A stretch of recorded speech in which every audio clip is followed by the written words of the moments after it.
नहीं भाभी, मेरे को बहुत लेट हो रहा है, मैं चलती हूँ। Thank you so much. अच्छा तू नीचे चल, मैं आता हूँ। ठीक है भैया।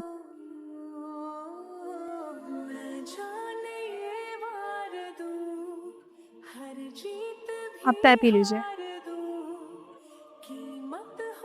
आप लोगों को तो पता ही है कि इनके लिवर ट्रांसप्लांट में कितने पैसे चले गए हैं। और बिजनेस तो बिल्कुल इस वक्त ठप हो रखा है और एम्प्लॉयज को भी सैलरी नहीं दी अभी तक। कुछ समझ नहीं आ रहा कि कैसे क्या चलेगा। लेकिन ऐसे वक्त में अपने ही साथ नहीं देंगे तो फिर कौन साथ देगा। वो मैं बस ये कह रही थी कि बाकी सारी चीजें तो हम लोग कर रहे हैं धीरे धीरे मैनेज, लेकिन इस वक्त हालत इतनी खराब है कि बस हमें 6 लाख रुपए की जरूरत है। अगर हो जाते तो। हाँ भाभी, वो भाभी 6 लाख रुपए, आपको पता भी है कितना बड़ा अमाउंट होता है ये? भैया आपसे ये उम्मीद नहीं थी। अरे आप कुछ तो सेविंग्स करके रख लेते।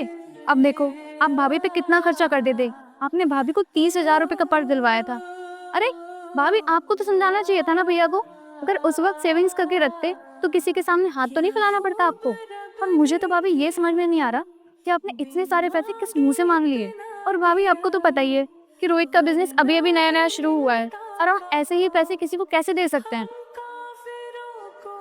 क्या कहा तुमने? किसी को? अरे कुछ नहीं सिमने, तेरी भाभी तो बस ऐसे ही बोल रही थी।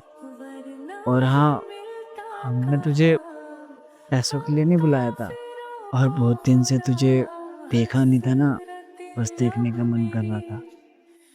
रोहित, तो सिमी को लेके जा। और हाँ, हमें डॉक्टर के पास जाना है ना, तो चलते हैं हम। हाँ ठीक है भैया, चलते हैं हम। ठीक है, ध्यान से जाना। चलो। चलो।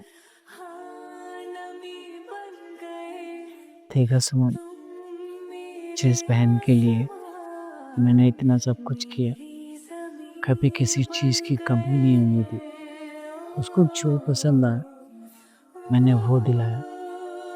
आज उसी बहन ने मुझे मुझे किसी का बोल दिया।